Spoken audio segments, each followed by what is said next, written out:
Hi, I'm Peter J. Ray. Welcome. Today's topic is Resalest Remarkable Books number 32.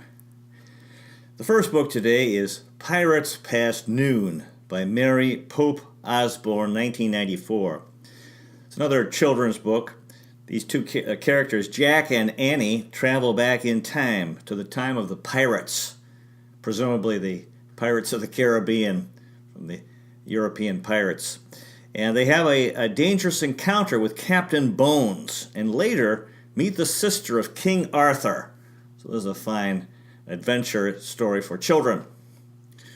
The next book is Ricky Ricotta's Giant Robot versus the Mutant Mosquitoes from Mercury by Dav Pilkey, with drawings by Martin Ontiveros, 2000.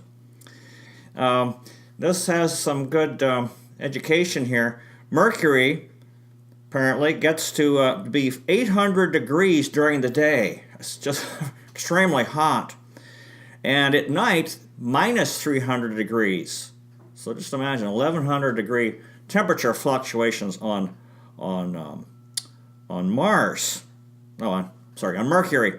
Anyway, in this adventure, Ricky and the robot battle Mr. Mosquito from Mars. And apparently they succeed, they triumph. At the end, Ricky's parents say, quote, "Thank you for sticking together and fighting for what was right. That's what friends are for."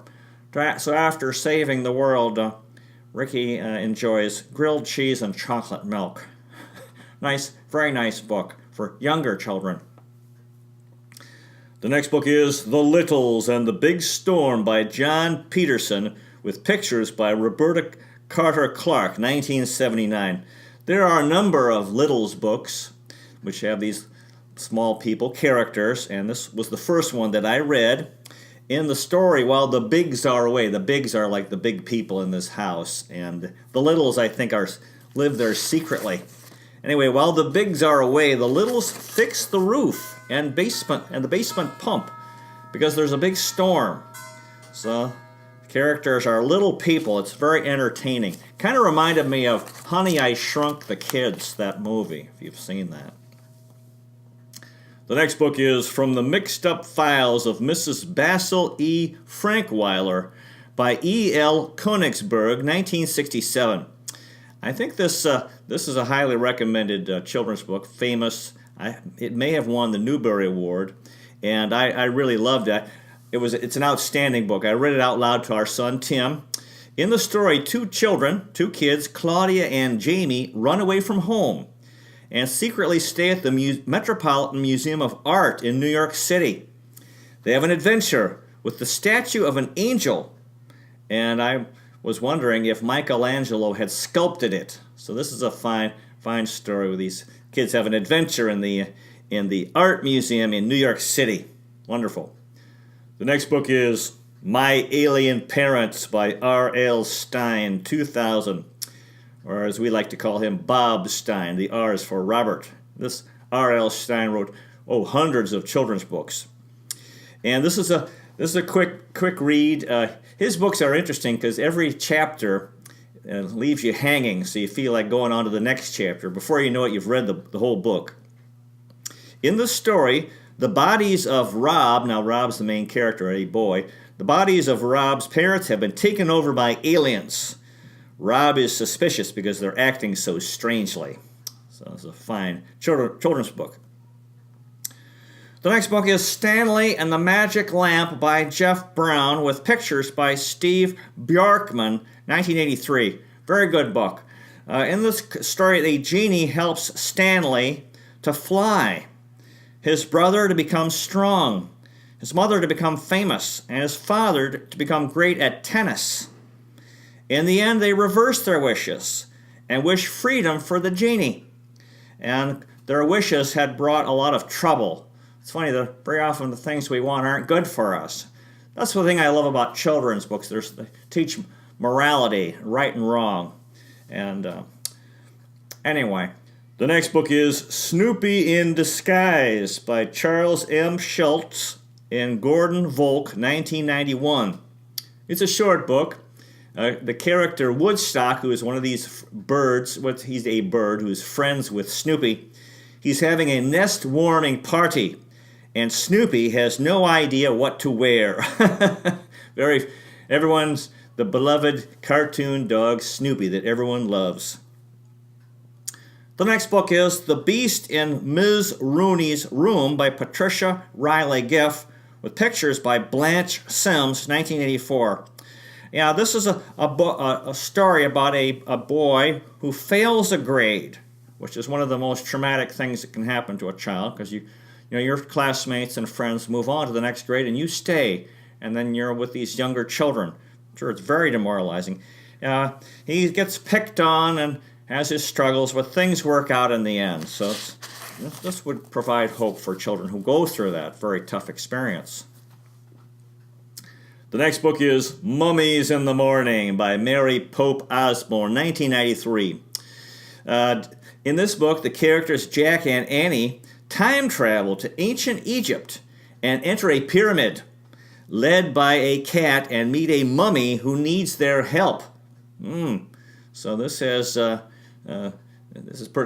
pretty interesting. You get history, time travel, geography. Wonderful book for children.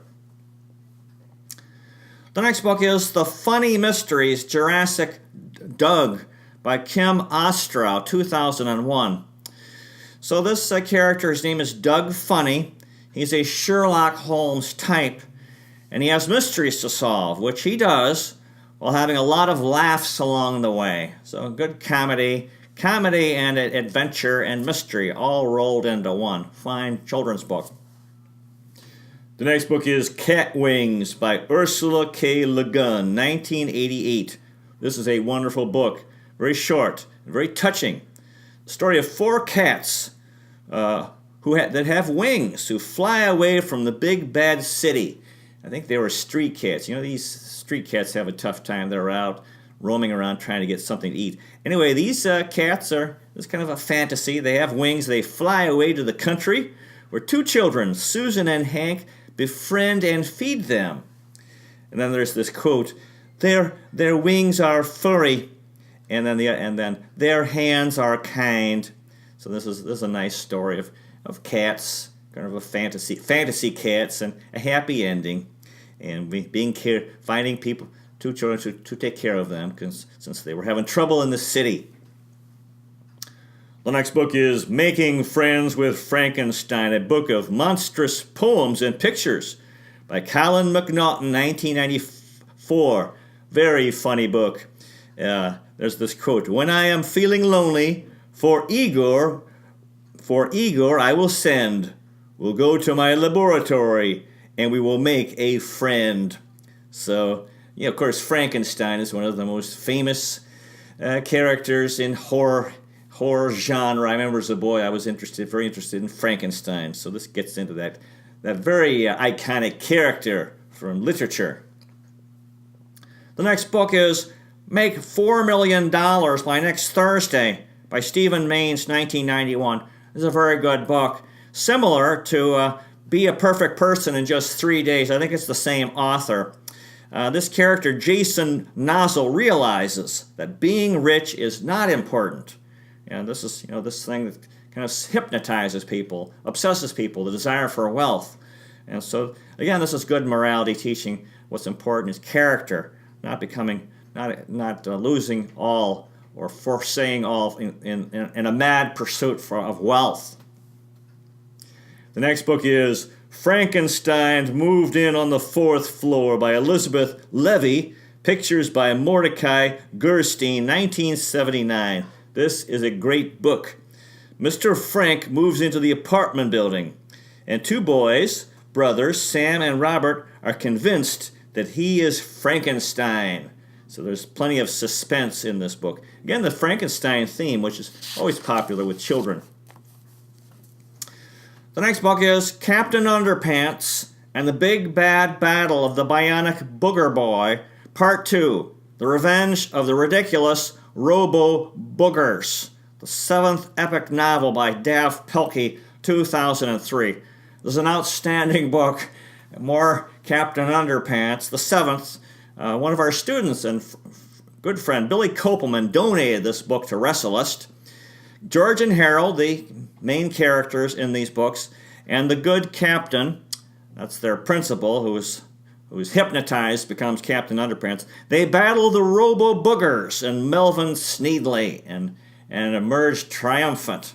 Very funny, entertaining book. Tremendous books, these Captain Underpants books. The next book is Phantom of the Auditorium by R.L. Stine, 1994. We refer to him as Bob Stein. And this was my first R.L. Stine Goosebumps. He has the Goosebumps series, which actually most of his books are Goosebumps, and they're all numbered. Our son Tim read this and recommended it. Two characters, Zeke and Brooke, tango with a high school phantom, which is out to stop their play. So it's a play on words or on the story, Phantom of the Opera. In this case, Phantom of the Auditorium. Very entertaining children's book. The next book is The Kid Who Only Hit Homers by Matt Christopher, 1972. Matt Christopher wrote, I think, more than 100 children's books, all, I believe, all connected to sports.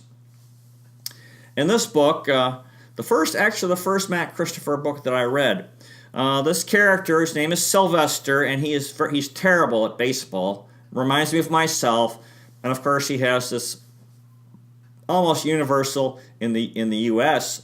desire among boys to succeed at baseball.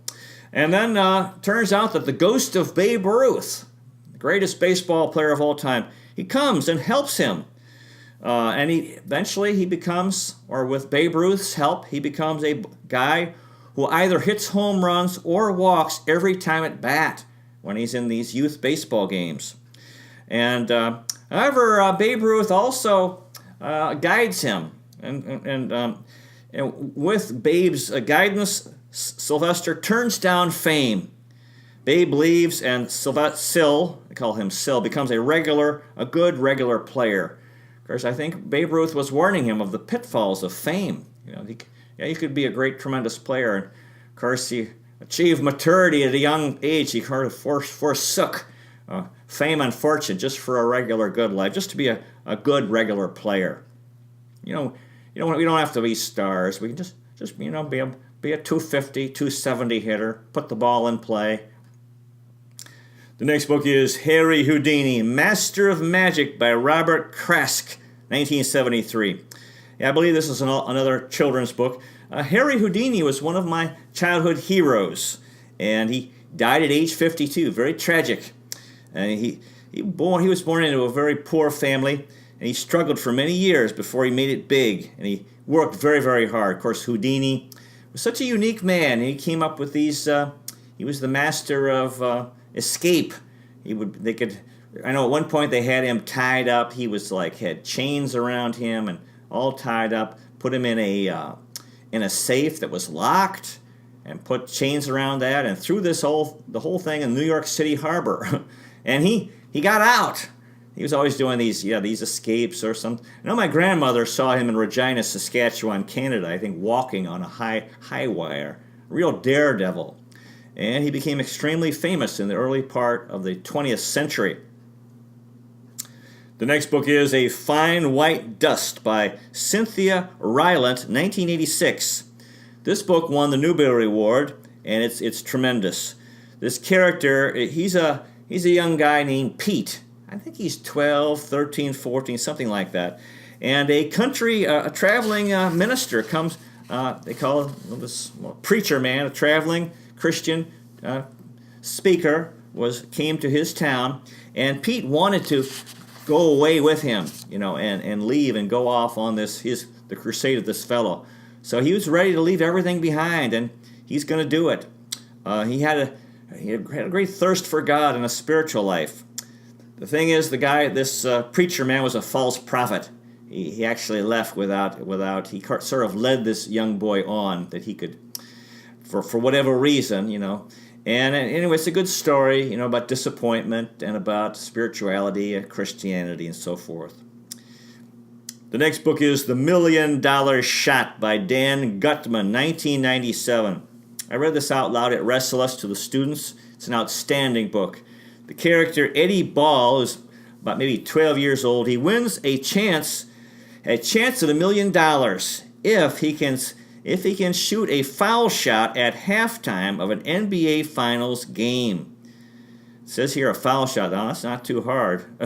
You'd think it would be a half-court shot. Maybe I got that wrong. Anyway, he cans the shot and apparently won $1 million.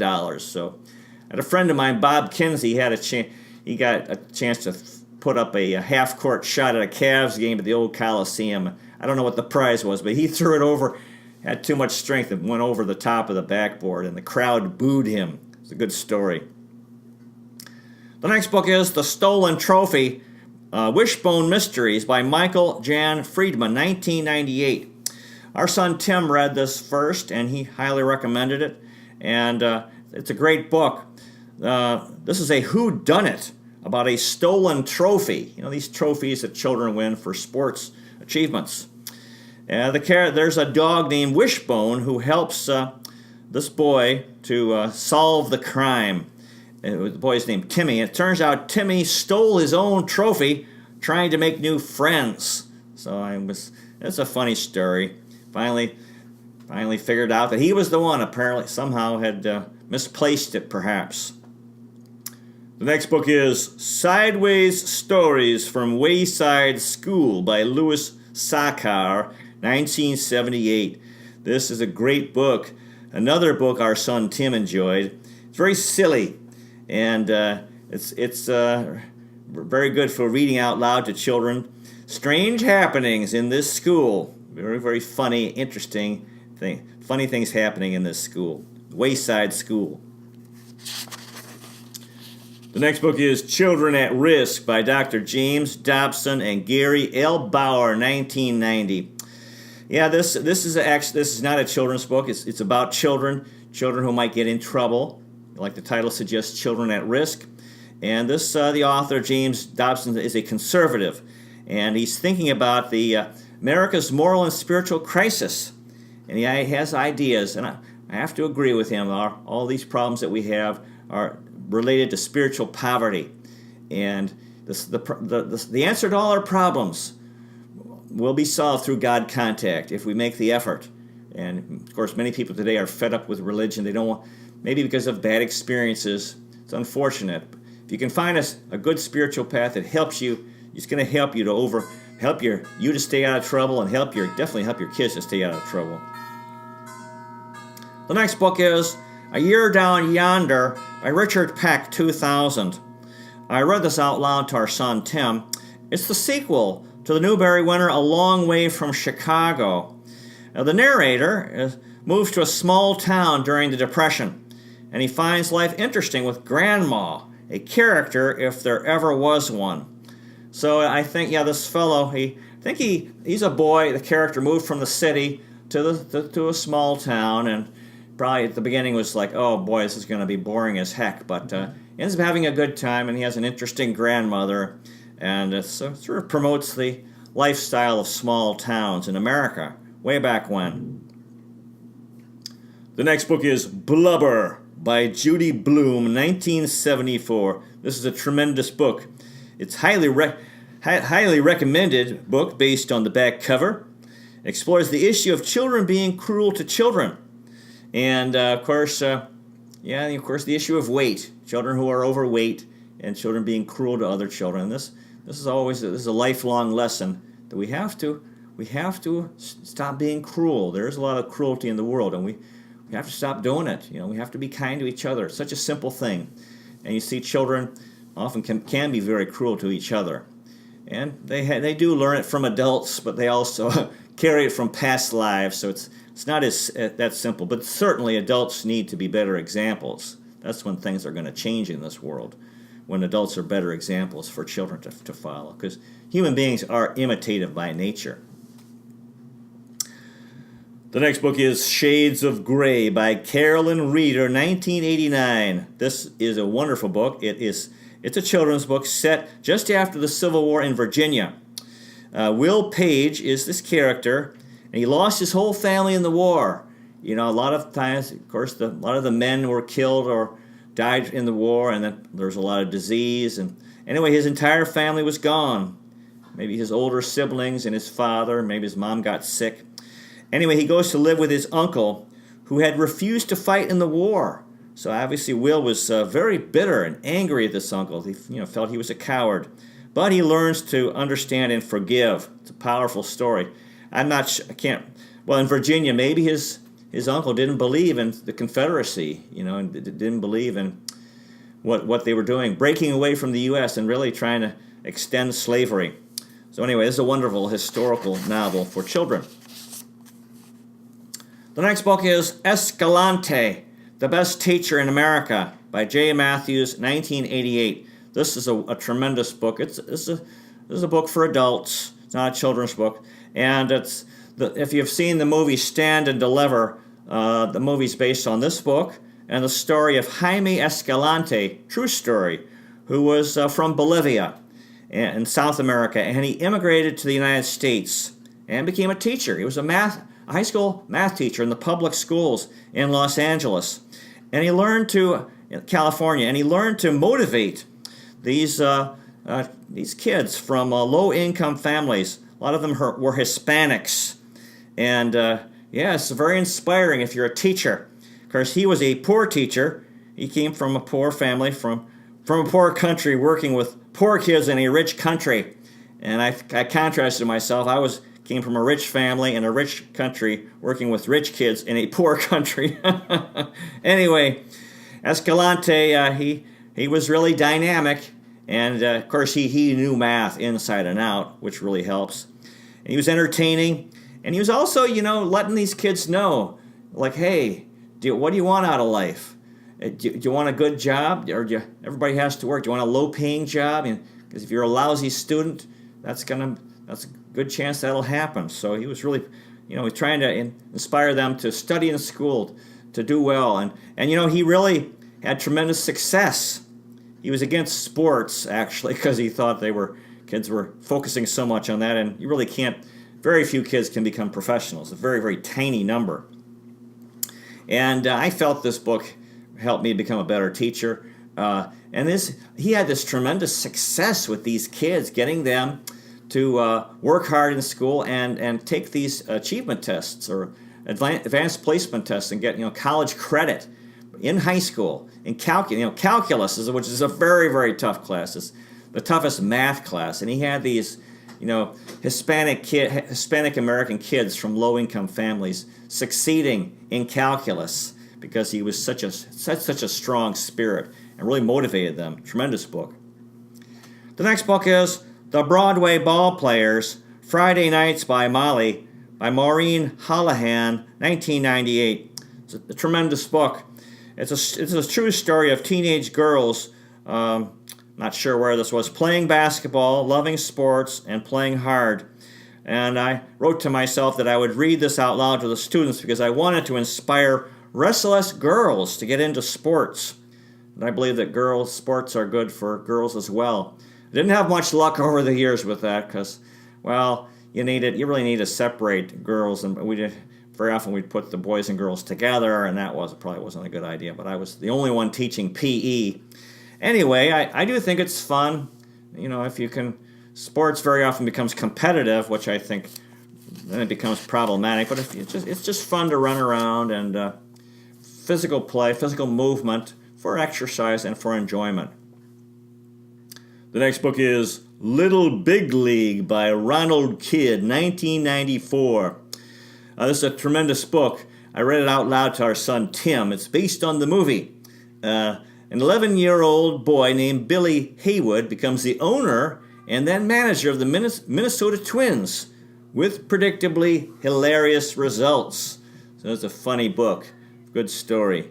Real creative, real imagination by the author. The next book is Wanted, Date for Saturday Night by Janet Quinn Harkin, 1985. This is a wonderful book. It's a story about a shy high school girl who wants like a guy she considers Prince Charming, a popular, handsome fellow in her high school. She wants to be cool. And then she learns to her her dismay that the cool kids are snobs. And the guy she thought, there was a guy she thought who was boring, probably liked her. Turns out he was great. And this deals with female adolescent issues. Outstanding book.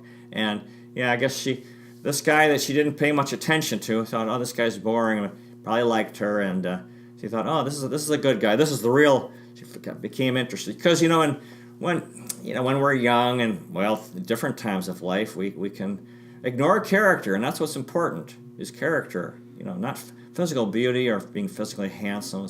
It's not what life's about. It doesn't lead to happiness, lasting happiness in relationships. What's important is good character. The next book is Today's Heroes, Becky Tirabassi, by Becky Tirabassi, 1994. This is a story of a girl from Cleveland who, as a teenager, she became an alcoholic. She was searching for fun and friends. Finally, she found God and a healthy, happy life. God blessed her and used her, so she was an instrument. Yeah, the road to evil. Satan is very seductive and attractive, and it's easy to follow the road of Satan. But Satan's also a liar. He promises happiness, but he delivers misery. However, God promises happiness, and God keeps his promises. So sooner or later, we all get on the right road. Sooner or later, we get fed up with the road of evil, which brings suffering into our lives. The next book is The National Pastime, edited by John Thorne, 1982. This is a book of baseball stories, and talks about all these different fellows, like Fred Merkle, the guy who didn't touch second base in a game, the end of a game, and it cost the New York Giants the pennant because they ended up getting the ball, and there was a force play. It was a force play. The run didn't count, so so Fred Merkle always had to live with that. Ozzie Smith, the tremendous shortstop for the St. Louis Cardinals. Old Hoss Radbourn, who set the record for pitching wins in a season. He won 59 games as a pitcher in 1884 for the Providence Grays. Of course, Roger Maris, who hit 61 home runs in 1961 and broke Babe Ruth's record. Hack Wilson set the RBI record with 190. Fleet Walker, who was an African-American fellow who played in the 1890s. Zane Grey, I think, he became this author of books about cowboys in the West. Dick Allen, who in the National League, he was Richie Allen, and he got traded to the American League, he was Dick Allen. Then back to the National League, he was Richie Allen again. So I like the 19th century stuff, especially baseball in the 1800s. The next book is That Was Then, This Is Now by S.E. Hinton, 1971. This is a disturbing book. It's about teenagers who are getting into drinking, smoking, drugs, and violence. And Brian, this character, gets sick of the whole thing. So this topic of spiritual poverty, in this case in America. We talk about material wealth, we talk about wealth and poverty, and usually we're talking about in material terms, but there's also spiritual poverty. You can live in a nice neighborhood, a nice country, and everything looks nice, but if there's spiritual poverty, then you're very, very, very, very unhappy. And so this is something that's important. This is one thing I realized in the Philippines. The Philippines is a country of spiritual wealth. So anyway, it appears we're out of time. So to quote Scarlett O'Hara, tomorrow is another day. Live long and prosper. May the force be with you, and I'll see you next time.